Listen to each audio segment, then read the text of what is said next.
요한계시록 설교를 한 20번 정도, 17번, 18번 정도 하는 순간입니다. 설교하면서 제가 여러분들에게 대단히 미안하고 또 후회를 하고 있어요. 요한계시록 설교를 하면서. 그 첫 번째 이유는 요한계시록을 보면서 주님의 은혜가 너무 놀랍다는 거예요. 그 사랑과 이끄심과 확신과 보호와 또 세심한 배려. 계시록을 보면서 점점 더 제 스스로 믿음의 근육이 강해지고 뼈가 튼튼해지고 정신이 맑아지고 하늘을 보는 것 같은 이런 느낌을 갖게 되면서 왜 이걸 일찍 내 사랑하는 가족들에게 전하지 못했을까 하는 후회가 있고요. 또 한 가지는 예수님이 이 주제가 되시면서 우리는 그저 늘 예수님의 십자가 사건에 초점을 맞추고 기껏해야 부활까지만 갔는데 예수님이 이 지상의 모든 교회와 천상의 모든 예배를 주장하시고 주도하시고 이끄시고 예수 그리스도의 그 십자가의 사건이 얼마나 우리의 우주적 사건이라고 하는 거예요. 우리가 그리고 그 안에 있다고 하는 우리의 위치를 보면서 하늘과 땅의 엄청난 승리를 만들어내는 그 주님을 바라보면서 우리가 너무 작은 예수를 따르지 않았는가. 너무 몰라서. 야, 이 승리의 삶을 경험하지 못하게 한 제가 이게 목사의 죄가 아닌가 생각을 하고요. 또 한 가지 후회는 그 수많은 심판과 쏟아지는 아우성과 그 인간의 비명소리, 그 두려움 속에서 우리가 얼마나 행복할 수밖에 없나. 오늘 이 설교도 마찬가지죠. 6장에서 6가지 그 인이 떨어지면서 심판의 말들이 나타나고 천상천하의 모든 사건들이 뒤집어지는 판인데 떡하니 이 6번째 사건과 7번째 사이에다가 막간에 우리를 뭐 엄청나게 위로해 주시는 그냥 딱 보상을 찍어서 야, 너 끄떡없어. 걱정하지 마. 넌 내 거야. 내가 끝까지 보장한다는 이 메시지를 주는데 야, 이 기막힌 요한계시록 이 확신과 은혜와 두려움 없이 살 수 있는 믿음을 주는 이 요한계시록이 얼마나 우리를 행복하게 해주는가 생각을 하면서 이걸 좀 목회 처음부터 좀 할 걸. 참 설교자의 이제 막판 설교에 이렇게 하게 돼서 참 후회스럽습니다. 여러분들한테 죄송스럽고 좀 더 일찍 해서 좀 더 힘차게 살게 했으면 하는 마음이 있어요. 오늘도 뭐 아까 얘기했지만은 심판 사이에 이제 6장에서 심판 계속 진행되다가 6번째 심판 끝나고 7번째 심판 전에 요거 7장 사이다 막간으로 오늘 우리에게 주시는 소망의 위로를 집어넣었어요. 그래서 우리에게 두 종류의 신자가 있다 하는 걸 소개했는데 첫 번째는 7장 1절부터 8절까지인데 이게 지상에서 하나님의 인심을 받은 14만 4천 명이 있다라는 지상교회의 모습을 보여주고요. 그 다음에 9절부터 17절까지는 천상교회예요. 하나님의 나라의 교회인데 하나님을 예배하는 큰 무리가 있다라는 것을 말씀해 주시고 있어요. 여러분 7장은 6장의 마지막 17절 말씀이 있습니다. 6장 17절 말씀이 뭐냐면 그들의 진노의 큰 날이 이르렀으니 누가 능히쓰리요? 누가 이 진노의 날에 누가 살아남을 수 있느냐? 누가 지탱될 수 있느냐? 이렇게 하는 거예요. 근데 그 대답이 뭐냐면 7장 1절에 딱 나오는 거죠. 7장에 나오는 이 묘사 14만 4천 명의 성도와 천상에 있는 무수한 하나님의 백성들이 바로 이 진노로부터 설 수 있는 사람이다 라고 하는 것을 우리에게 해답으로 보여주는 거예요. 그래서 6장 17절에 대한 질문이 바로 7장 전체다. 큰 환난에서 구원받은 우리들의 모습, 7장에서 묘사된 신자들은 심판과 환난의 불길 속에서 안전한 곳으로 보호받도록 허락하심을 받은 사람들이라는 것을 이 진노의 큰 날에 더 확실하게 보여주게 된다는 것이에요. 자, 그 하나님의 간절한 사랑의 모습이 1절부터 3절까지 나옵니다. 여러분 우리 1절부터 3절까지 같이 읽어보겠습니다. 이 일 후에 내가 내 천사가 땅에 내 모퉁이에 선 것을 보니 땅의 사방에 바람을 붙잡아 바람으로 하여금 땅에나 바다에나 각종 나무에 불지 못하게 하더라. 또 봄에 다른 천사가 살아계신 하나님의 인을 가지고 해돋는 데로부터 올라와서 땅과 바다를 해롭게 할 권세를 받은 내 천사를 향하여 큰 소리로 외쳐 이르되 우리가 우리 하나님의 종들의 이마에 인치기까지 땅이나 바다나 나무들을 해하지 말라 하더라.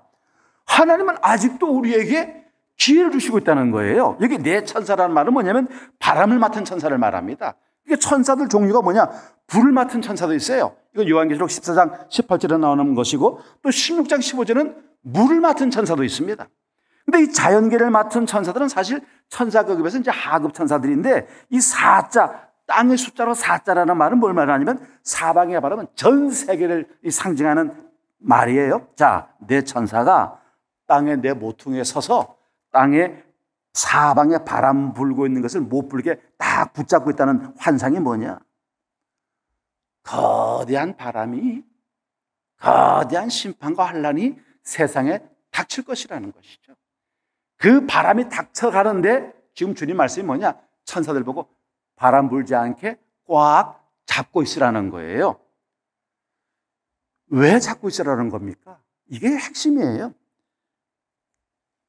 내 천사가 바람이 일어나지 않도록 잡아라 라는 말씀은요, 하나님의 택한 백성들의 이마에 인을 칠 때까지 기다리라는 거예요. 내 택한 백성을 완전히 구원의 자리로 끌어낼 때까지 기다리라. 무서운 파괴가 일어나는 이 상황을 지연시키는 하나님의 인내, 기다림이 있다는 것이죠. 죽었다가 살아났다, 죽을 뻔했다가 살아났다라는 우리 인생에 여러 가지 고비가 있지 않습니까? 뭐 다치기도 하고 사업에 실패하기도 하고 정신적으로 고통당하기도 하고 다시 살아났다는 말은 뭘까요? 새로운 기회를 잡는다는 의미죠. 주님은 우리들에게 아직도 주님 앞에 서지 못했니? 널 기다리고 있어. 어서 내 품으로 달려와라. 오늘 하나님께서는 천사에게 바람을 막으라고 붙잡고 있으라고 하시는 거예요. 인 맞은 자들이 이스라엘의 각 12지파마다 14만 4천 명을 이룰 그때까지 있으라는 것이죠. 이 구원받은 모든 성도를 상징하는 말이에요. 능히 셀 수 없는 수많은 사람들, 그 택한 자들을 위해서 천사를 붙잡으시는 거죠. 자, 더 우리가 참 은혜가 되고 도전이 되는 게 뭐냐면요, 여러분 3절 말씀을 같이 보시겠어요? 3절을 같이 읽습니다. 이르되 우리가 우리 하나님의 종들의 이마에 인치기까지 땅이나 바다나 나무들을 해하지 말라 하더라. 아멘. 우리가 우리 하나님의 종들의 이마에 뭐 치기까지? 인치기까지. 도장을 찍기까지 그 말이에요. 여러분, 도장을 찍는다는 말이 뭡니까? 이게 소유권을 표시하기 위한 거예요, 도장은. 저도 이제 청년 시절에 이 모임을 시작하기 전에 이 기독교 책을 너무 좋아해가지고요, 책을 보는데 그 당시는 뭐 우리 모임 초창기 멤버들이 선물 주면 다 책을 줬거든요. 그러면 제가 도장방에 가서 윤태호라는 걸 새겨서 그거를 스탬프 찍어서 찍으면요, 희열이에요, 희열. 그 책을 사서 내 이름을 찍는 순간에요, 앞판에 띄고 책 세워서 윗판에 찍어서 보면요, 그렇게 기쁠 수가 없어요. 여러분, 도장은 내 거다. 하나님이 넌 내 거야 라고 찍는 도장이에요. 또 뭐로? 보호를 위해서예요. 공적으로 어떤 서류라든가 편지의 비밀을 유지하기 위해서 딱 찍어두는 거예요. 뭐냐? 너는 내 영원한 것이야. 너를 끝까지 지키고 안전하게 만들어주겠어. 보호를 말씀해 주는 거예요. 그 다음에 또 도장은 뭐냐? 사실을 증명하는 겁니다. 이건 진짜 백이야. 이건 진실이야. 이건 확실한 거야. 꼭 우리가 천국에 갈 때 비자를 내는 것처럼 비자 역할을 하는 게 바로 도장이라는 거예요. 그러니 도장, 인친다는 게 뭐냐? 결국은요, 하나님의 소유라고 하는 확신입니다. 난 내 게 아니고 하나님 거다. 하나님 거다. 여러분, 이게 얼마나 우리에게 큰 보장이 됩니까? 하나님이 나의 주인이십니다. 하나님 아버지가 가지고 있는 것들과 못 누리는 우리가 어리석죠. 믿음이 없어서 하나님의 소유를 우리의 소유로 만들지 못하는, 은혜를 은혜로 만들지 못하고 누림을 누리지 못하는 우리가 참 부족한 것이죠. 여러분, 에스겔 9장 4절, 5절, 6절 말씀은 하나님 주시는 그 은혜를 우리에게 설명해 줍니다. 여호와께서 이르시되 너는 예루살렘 성읍 중에 순행하여 그 가운데서 행하는 모든 가정한 일로 말미암아 탄식하며 우는 자의 이마에 표를 그리라 하시고 그들에 대하여 내게 이르시되 너희는 그를 따라 성읍 중에 다니며 불쌍히 여기지 말며 긍휼을 베푸지 말고 쳐서 늙은 자와 젊은 자와 처녀와 어린아이와 여자를 다 죽이되 이마에 표 있는 자에게는 가까이 하지 말라. 내 성소에서 시작할지니라 하시매 그들이 성전 앞에 있는 늙은 자들부터 시작하더라. 인받지 못한 사람은 다 죽어. 그러나 인친 사람은 건드리지 마라, 그 말이에요. 여러분, 오늘 우리 안에 하나님의 거룩한 성령이 있는 줄로 믿습니다. 하나님은 구원하실 백성들의 이마에 도장을 찍었어요. 하나님의 소유다, 하나님이 보호하겠다, 하나님이 책임지겠다라는 말씀이시죠.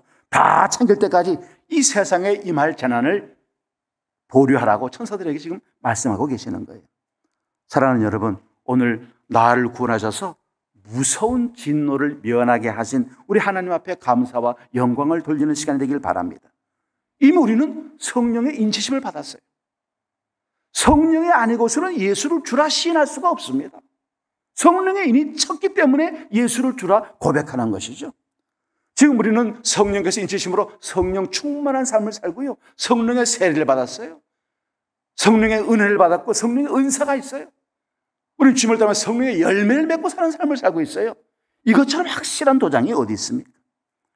여러분, 이제 우리의 삶으로 하나님의 소유임을 드러내는 우리 모습이 되기를 바라겠습니다.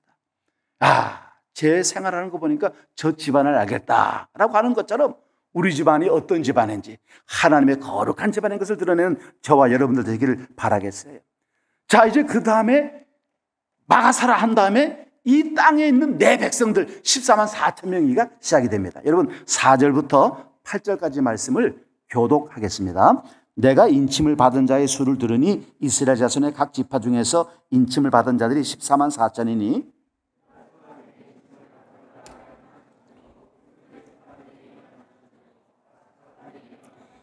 아셀 지파 중에 1만 2천이요, 납달리 지파 중에 1만 2천이요, 므낫세 지파 중에 1만 2천이요.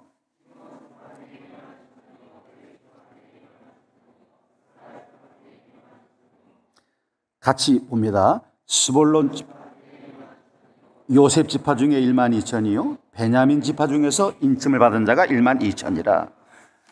여러분, 12가 상징하는 것은 하나님의 백성의 상징입니다. 그래서 구약 12지파와 신약의 12사도를 곱하해서 많다라고 하는 1000, 10 곱하기 10 곱하기 10해서 합하니까 14만 4천이 되는 것이고요. 이것은 구원받은 백성들의 상징수가 되는 거예요. 여러분, 여기서 이 택함을 받는 참 백성의 숫자가 아니라 상징을 보여주고 있는 것이에요. 근데 역사적인 이단들, 예수님 이후에 역사적인 이단들, 우리 국산 메이드 인 코리아 이단들, 박태선, 문선명, 또 이만희, 이 외에도 백백교, 승천교, 별 이단이 많죠. 모든 이단들은요, 다 이 12만 4천을 문자로 봅니다. 그러니까 숫자 14만 4천 명이라고 하는 문자에 잡히는 거예요. 여러분, 이 문자로 14만 4천 명이라고 하면은 이게 딱 차면은 세상 역사 끝나고 자기 종파만 천당으로 올라간다, 휴거한다, 이렇게 말하는 거예요. 이 문자 해석이 얼마나 어리석습니까? 왜? 이렇게 보는 게 옳지 않은 게 뭐냐? 이런 문자로 해석을 하게 되면 여기 다 지파가 나와요. 지파가 나오는데 지파를 잘 보게 되면요, 중요한 게 있어요. 뭐냐? 단지파가 빠져 있습니다. 단지파가 빠져 있어요. 그리고 에브라임 지파 대신에 요셉 지파, 에브라임 아버지 요셉 이름이 또 대신 들어가 있습니다. 또 므낫세 지파도 있어요. 그러니까 언밸런스예요. 구약에서 말하는 12지파가 아니에요. 지금 이게 혼돈이 되어 있는 거죠. 그래서 기업을 나눌 때 요셉 지파가 에브라임 지파, 므낫세 지파로 나눠서 두 분깃을 받았는데 이상하게 여기는 요셉 지파라는 이름이 들어가 있다는 것이죠. 또 레위 지파는 빠져야 되는데 레위 지파는 안 빠지고 여기 또 들어가 있어요. 그리고 단지파가 빠지고. 이걸 문자적으로 그대로 하면 이스라엘 12지파가 아닌 게 되는 거예요. 자, 여러분, 더 중요한 게 뭐냐? 계시록 21장에 가면요, 천국을 이제 상징적으로 보여줘요. 근데 이게 우리 측량으로 말하면 가로, 천국의 크기예요. 가로 2,400km, 세로 2,400km, 높이 2,400km예요. 자, 문자로 얘기하는 거예요. 14만 4천이면 춘천 인구의 반밖에 안 됩니다. 춘천 인구의 반밖에 안 되는 사람이 가로, 세로, 높이, 정방형 채 2,400 3제곱에 산다. 이건 터무니없는 말이잖아요. 그러니까 문자로 해석을 하게 되면 이거는 성경 전체를 바로 볼 수 있는 관점이 안 된다는 거예요. 그리고 예수님을 기점으로 해서 신약시대에 구원받은 수들뿐만 아니라 예수님 이전의 구약 성도들도 예수님이 오실 것을 믿음으로 구원받았거든요. 그러면 신구약의 성도들의 택한 수가 14만 4천 명밖에 안 된다라는 것도 역사의 각 시대별 그리스도인들의 숫자를 생각하고 순교의 숫자를 생각해도 합당하지 않다는 거죠. 그러니까 문자로 풀 수 있는 것이 안 된다. 왜? 요한계시록 지금 전체가 상징수로 나가고 있는데 왜 굳이 이 14만 4천 명만 문자로 부르냐라고 하는 문제도 생기는 거예요. 그래서 오늘 우리는 정확히 이 14만 4천 명을 상징적 의미로 봐야 된다라고 하는 것을 말씀을 드리는 거예요. 그래서 14만 4천 명에서 12와 12는 이건 계속 요한계시록에 지지되는 것이죠. 12지파와 12제자 그룹을 합성시켜서 이 구원받은 모든 백성들을 대변하고 있는 숫자가 되는 것이죠. 그래서 유대인들 중에서와 이방인들 중에서 구원받은 하나님의 백성의 총수로 보아야 할 것이고, 따라서 이것은 계시록 7장 9절에 나오는 각 나라와 족속과 백성과 방언에서 아무도 능히 셀 수 없는 큰 무리라고 했어요. 같은 이 14만 4천 명의 얘기 나오는 바로 이 7장의 9절에서 뭐라고 하냐? 셀 수 없는 큰 무리. 모든 방언, 모든 민족, 모든 언어를 떠나서 셀 수 없는 하니까 이건 14만 4천 가지고는 표현이 안 되잖아요. 14만 4천은 셀 수 있으니까. 그러니까 이단들의 주장도 문자적인 해석도 다 성경적 오류에 불과하다는 겁니다. 그래서 이제 궁금한 게, 아니 단지파가 왜 빠졌냐? 이 궁금한 거예요. 그래서 일반적인 견해는 단지파가 우상 숭배를 많이 한 지파고, 특히 그 하나님이 모세와 여호수아 시대에 단지파가 하나님의 약속의 땅을 받았는데요, 이 땅을 정복하지 않습니다. 미리 겁을 먹어버리고 그 땅에 사는 사람들 때문에 겁을 먹어버렸어요. 그 땅을 피해서, 약속의 땅을 피해가지고 북쪽으로 올라갑니다. 그래서 만만한 땅을 점령해 나가는 거예요. 아주 불신의 지파, 족속이었어요. 그래서 우상 숭배하는 그룹들이 단지파에서 많이 나와서 빼지 않았는가 이렇게 하는데, 그것도 조금 무리가 있는 게, 여러분 단지파뿐만 아니라 에브라임 지파도 사실은 우상 숭배를 많이 했어요. 그래서 이거 왜 뺐을까 하는 거는 정확히는 모르지만 하여튼 좋지 않은 하나의 배경이 있을 것이라고 하는 상상을 하게 됩니다. 중요한 건 뭐냐? 족보에 내 이름 있다고 해서 12지파 속에 들어가 있다고 해서 구원받는 것은 아니다. 믿음으로 구원받는 것이라고 하는 것은 확실한 것이죠. 자, 그러면서 이제 주님께서는 이 14만 4천 명에 대한 의미를 설명해 주셔요. 자, 땅에서 있는 14만 4천 명이 천상에서 어떤 모습을 갖는지를 보여주는데, 우리 9절부터 10절까지 말씀을 같이 읽습니다. 9절 10절 말씀을 같이 읽습니다. 이 일 후에 내가 보니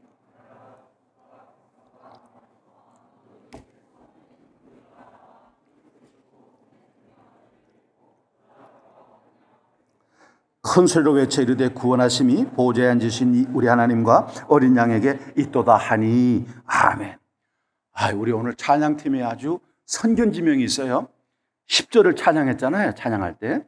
여러분 여기 말씀 그대로예요. 9절은 바로 택함 받은 백성들의 모습을 보여주는데, 각 나라와 족속과 백성과 방언에서 나온 모든 족속을 얘기하는 거예요. 특히 여기는 유대인을 벗어난 이방족들이 가장 많이 포함되어 있겠죠. 특히 흰옷 입은 사람들, 성도들의 의로운 삶, 예수로 말미암아 십자가의 보혈로 깨끗게 된 삶을 다 포함시키고 있는 승리한 사람들의 모습, 종려가지를 들고 있는 사람들의 모습을 보여줍니다. 10절에는 뭐라고 했어요? 큰 소리로 외쳐. 이런 큰 소리를 외쳐라는 말은 우리가 6장 10절에서 보던 말이에요. 순교자들이 주의 제단 앞에 우리의 이 신원을 언제 갚아주시겠습니까? 라고 큰 소리를 외쳤거든요. 이 고통받은 삶, 이 처참하게 신앙 때문에 죽었던 이 삶을 주님 언제 갚아주시겠습니까? 라고 외쳤던 그 삶이 이제 노래로 바뀌는 거예요. 완전한 승리가 된 거죠. 신음과 고통의 노래가 아니라 환희와 찬양의 노래가 되는 거예요. 외쳐라는 말은 뭐냐? 우리가 주님을 찬양할 수밖에 없는 삶의 양태를 보여주는 겁니다. 구원은 전적으로 성부 하나님과 성자 예수 그리스도의 십자가의 사건과 성령께서 우리에게 그것을 믿게 만드시는 은혜로 말미암아 이루어지는 일이에요. 우리는 그저 할 게 없어요. 구원을 위해서 무슨 의로운 행동을 하거나 헌금을 많이 하는 것, 이런 행위적인 게 아니고요. 무엇보다 그 주님이 주신 은혜를 만끽해야 돼요. 그래서 우리가 봉사하고 헌신하고 희생하는 것은 그 은혜가 놀라워서 하는 것이지 구원을 받으려고 하는 것, 그건 율법주의가 되고 마는 거죠. 안에 기쁨이 있어야 돼요. 목사가 뭘 시키면 아이고 목사님 이런 기회 주셔서 너무 감사합니다. 이런 사람은 은혜가 있는 사람이에요. 그런데 뭐 하라 그러면 뭐 이유가 많아요? 왜 그럴까요? 은혜가 그냥 막상 말라버린 거지. 사람 생각이 가득 차 있는 거예요. 이해 타산이 많고 생각이 많은 거죠. 복잡해진 거예요. 그냥 주님을 따라가는데 그냥 아멘 함으로 주님을 기쁘시게 하는 것을 언제든지 잊어버린 거예요. 그런데 여러분 저도 이번에 대구에서 느헤미야 사경회를 하면서 첫날 말이에요. 다 말씀을 전하고 난 다음에 같이 기도를 하는데요. 그냥 정말 무슨 맷돌 맞은 것처럼 머리가 꽝 치는데 야, 너 지금 어떻게 사냐? 주님이 저를 책망하시는 거예요. 아, 난 나름대로 주님의 은혜가 너무 놀라서 열심히 살고 있지 않았습니까? 그런데 생각을 해보니까요. 아니에요. 긴장감이 풀어졌더라고요. 그동안 잘 살아왔지 않느냐? 현재 완료형으로 내가 생각을 하고 있는 거예요. 이만하면 너 베스트, 최선을 다하지 않았니? 여기까지만 와 있는 거예요. 여러분 정말 가슴을 치면서 회개했습니다. 여전히 내 안에 그 은혜의 감격과 기쁨이 물샘 쏟듯 나와요.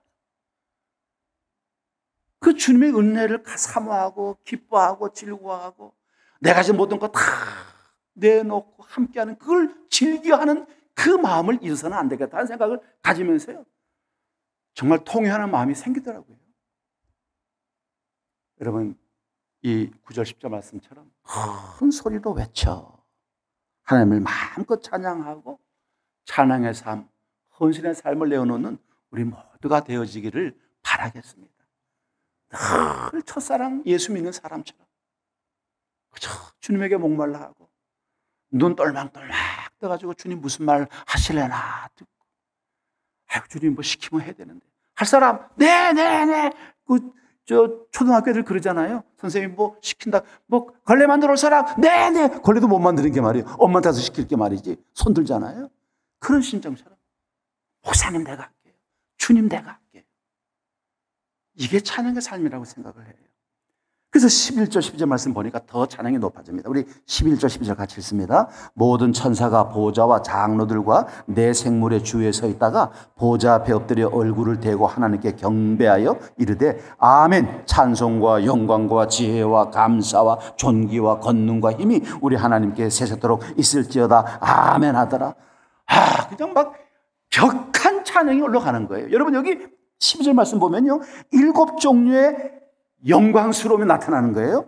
찬송, 영광, 지혜, 감사, 존귀, 능력, 힘이 나타나는 거예요. 하나님이 마땅히 합당하신 분입니다라고 높여드리는 것이죠. 우리가 너무 찬양을 인색하게 하는 것 같아요. 주님을 높여드리는 걸 너무 작게 하는 것 같아요. 여기 7가지 영예를 주께 올려드리면서요. 이제 13절에서 장로 중 하나가 응답하여 하면서 새로운 질문을 우리에게 던져줍니다. 여러분 우리 13절 14절 말씀을 같이 읽습니다. 장로 중 하나가 응답하여 나에게 이르되 이 흰옷 입은 자들이 누구며 또 어디서 왔느냐? 내가 말하기를 내 주여 당신이 아시나이다 하니 그가 나에게 이르되 이는 큰 환란에서 나오는 자들인데 어린 양의 피에 그 옷을 씻어 희게 하였느니라. 장로 중 한 사람이 사도 요한에게 묻는 거예요. 이 흰옷 입은 사람들이 도대체 누구고 또 어디서 왔느냐? 요한은 모르죠. 모릅니다. 그러나 알기를 원합니다. 장로님의 대답이 뭐예요? 이들은 큰 환난에서 나온 자들이고 어린 양의 피에 자신들의 옷을 찢어서 회개한 자들, 희귀한 자들이다라고 말씀을 주시는 거예요. 결국 신앙은요, 예수 믿는 거. 그거 하나가 전부죠. 예수님을 붙잡는 거. 그 십자가의 피를 내 삶으로 받아들이는 거. 예수님이 나의 주요. 예수님 없이 나는 못 산다. 예수를 붙잡고 사는 그 삶이 바로 이 삶이에요. 여러분, 제가 사실 어젯밤에 내가 가진 옷을 찾아봤어요. 왜냐하면 설교보다는 시각적인 게 좋을 것 같아서 흰 옷을 입고 나오려고. 근데 흰 옷이 없더라고요. 언제 한번 찬양대 흰 가운 있으면 뒤집어 쓰고 나와가지고 흰 옷 입었다 이렇게 한번 하려고 하는데, 아니 이게 얼마나 우리에게 위로가 되는지 몰라요. 이 치열한 심판이 계속 되지 않습니까? 말들이 나와서 기근과 전쟁과 정복이 시작되고요, 대접 심판이 나고요, 나팔 심판이 나고요. 이런 와중인데, 이 와중에, 이 처참한 와중에 말이죠, 비명을 질러대는 이 와중에 4분의 3이 죽어가는 와중에 흰옷 입은 사람들의 안전함과 보호, 이게 우리에게 얼마나 힘이 됩니까? 여러분, 14절에 어린 양의 피에 그 옷을 씻어 희게 하였느니라 라는 말씀은 우리 힘으로, 우리 노력으로 되는 게 아니다. 예수님의 보혈의 힘으로 되는 것이에요. 그저 우리는 주님 바라보고 주님 의지하고 주님만 늘 따라가고 주님 바라기가 돼서, 예수 바라기가 돼서 그분과 함께 할 때에 여러분, 우리 이 격렬한 인생의 전쟁 속에서 승리할 줄로 믿습니다. 자, 그래서 이제 15절부터 결론을 냅니다. 우리 15절, 16절, 17절 말씀을 같이 읽어보십시다. 15절, 16절, 17절. 그러므로 그들이 하나님의 보호자 앞에 있고 또 그의 성전에서 밤낮 하나님을 섬기매 보호자에 앉으신 이가 그들 위에 장막을 치시리니 그들이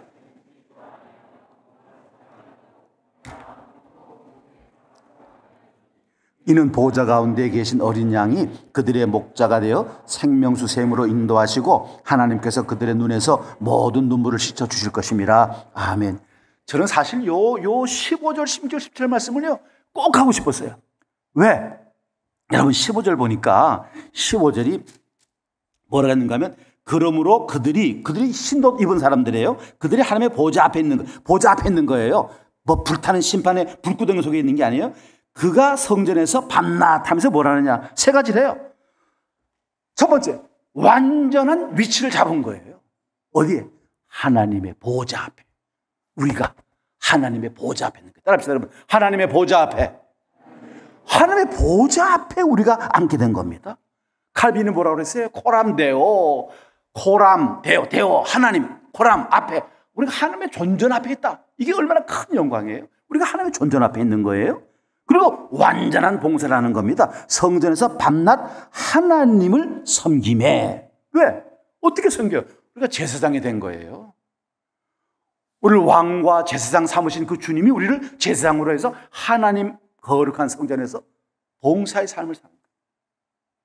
세 번째는 완전한 교제가 일어나죠. 보호자에 앉으신 이에게 장막을 치시리니. 장막을 친다는 말이 뭐예요? 같이 산다는 거예요. 이 세 가지 완전한 위치, 완전한 봉사, 완전한 교제를 약속해 주셨는데, 더 큰 우리가 받는 축복이 16절, 17절이에요.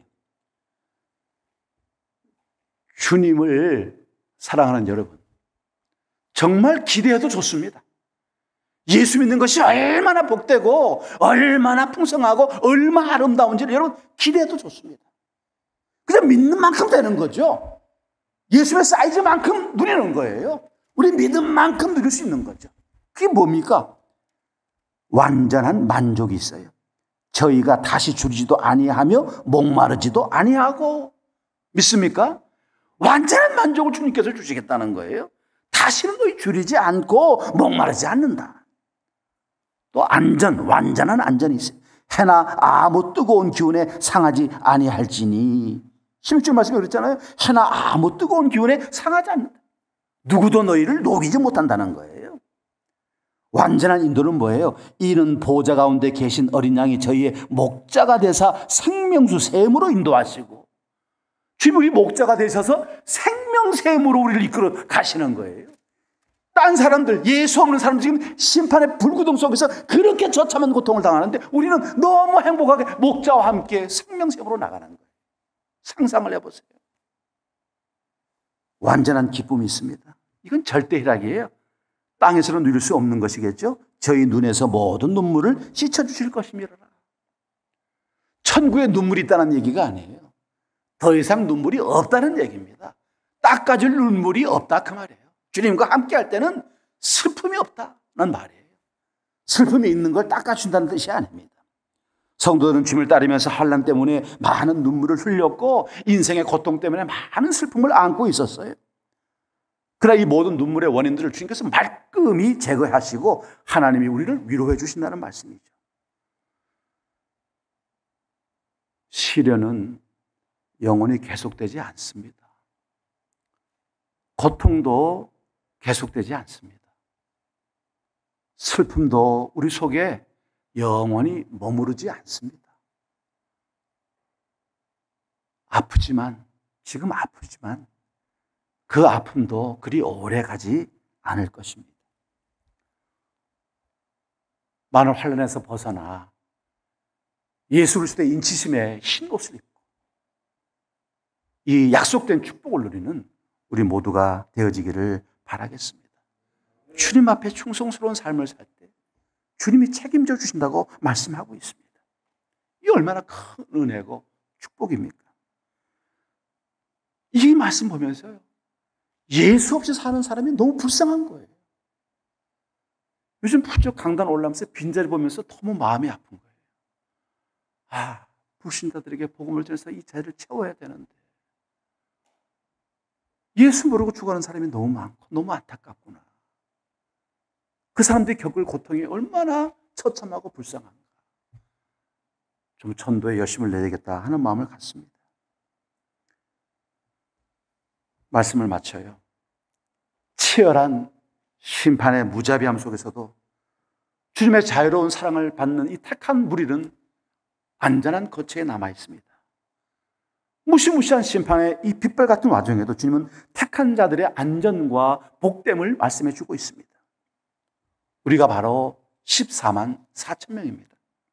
믿음에 대한 분명한 확신과 구원에 대한 확고한 소신과 미래에 대한 명확한 축복에 대한 확신을 갖기만 한다면 매일의 삶은 그리 힘들지 않을 겁니다. 주님, 나와 함께 하여 주시옵소서.